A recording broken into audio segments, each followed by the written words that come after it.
Hi, my name is Ashraf Ismail, Game Director of Assassin's Creed 4 Black Flag, and I'm excited to show you more of our open world locations and activities.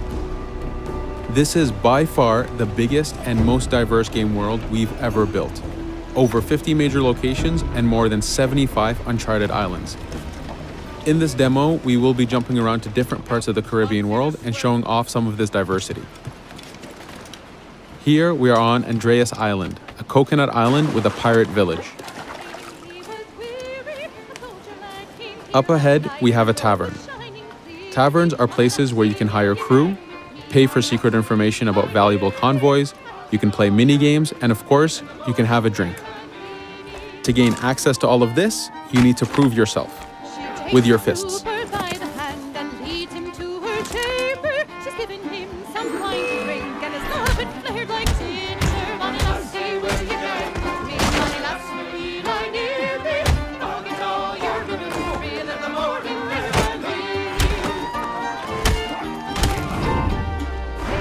Now that the fight is over, you have access to the tavern and its services.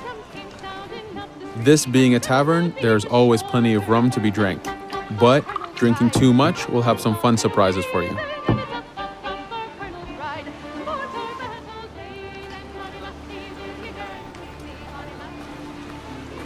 Now let's head to that viewpoint and sync up. Each viewpoint in the game is a small navigation puzzle to reach the top.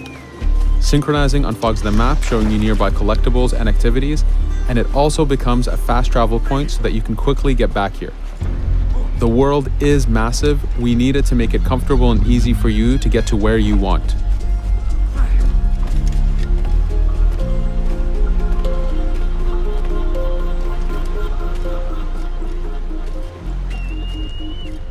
These viewpoints are also an opportunity for us to show off how beautiful and expansive this world really is.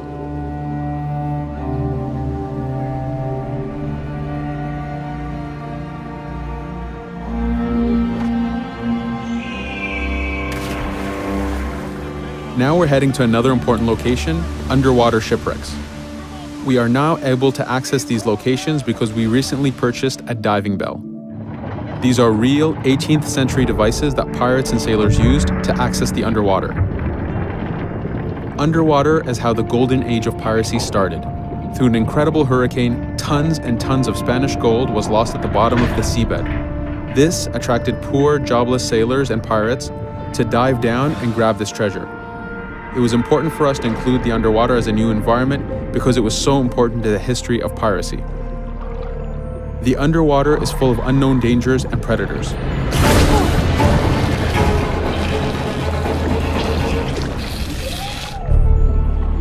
You do have to pay attention and act quick, but the risk is worth the prize as you need a lot of money to get all the upgrades for your ship, the Jackdaw.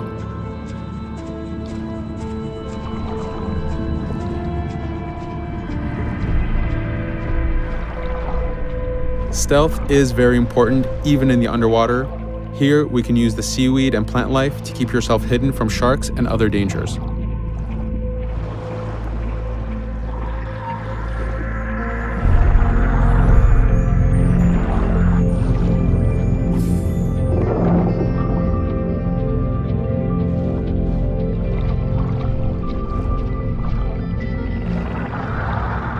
This is an air barrel. It's a one-time air refill, so use them wisely. Of course, you can always go back to the diving bell to refill. We are going to move to a different location now. This is a smuggler cave. This one happened to be accessed from the underwater, but not all of them are. Here, we ran in without looking around, and this got us in a little bit of trouble. But it was only two guys and we took one by surprise, so not too bad. Caves are heavy stealth locations. Stealth is key in this game. We've put a lot of effort in to make it a valuable and exciting gameplay for players. Since we came from the underwater, Edward does not have his weapons or guns. You will have to use your stealth tools to get through this. Here, we will utilize the whistle to take out the brute.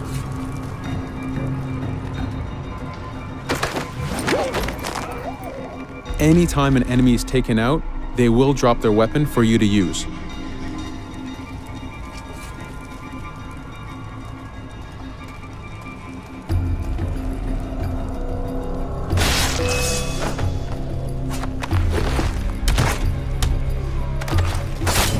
Again, we are taking these guys by surprise and using their own weapons against them.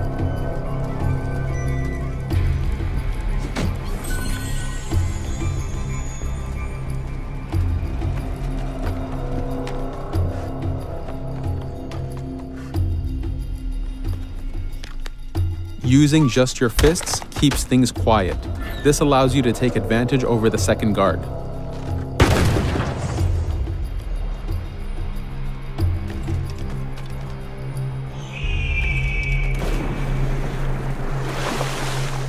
Up to this point, we've been doing a lot of pirating. This has attracted the attention of pirate hunters.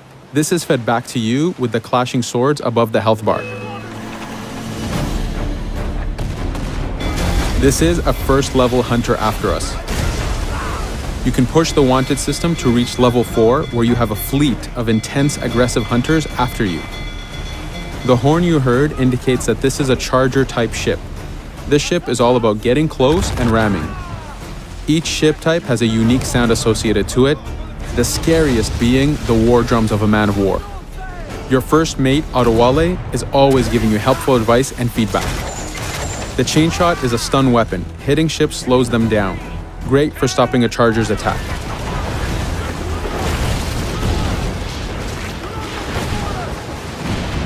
As the masts come down, we can start a boarding. We need to take out 10 crew members to win the boarding.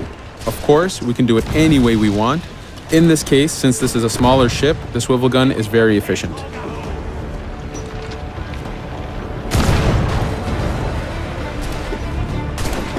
There are many objectives in the boarding system, including destroying powder keg reserves and removing the flag from the top mast. But the most basic objective is to eliminate the crew.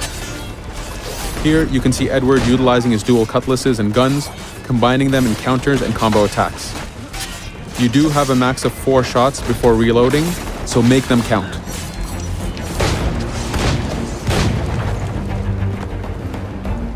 Plundering a hunter allows you to send a very powerful ship to your fleet.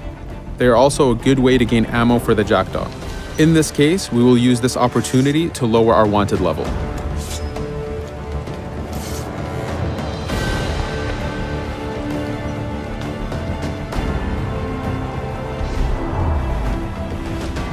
A very important new activity in Black Flag is harpooning. Historically, pirates harpooned as a source of income. Ready to whaleboat, lads.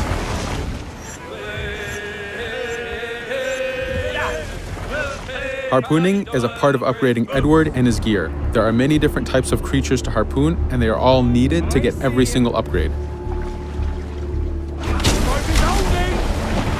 Steady now, lad.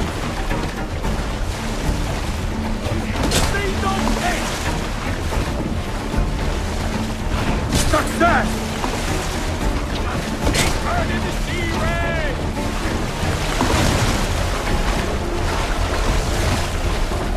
It's weakening! The blast has torn the rope! Stay sharp, lad.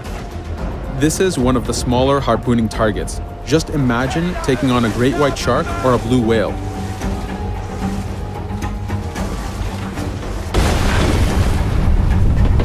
This one's dangerous! The harpooning activity itself has upgrades, and you will need them to take on the bigger targets. You can upgrade the health of the rowboat, the number of harpoons you carry, and the damage of the harpoons themselves.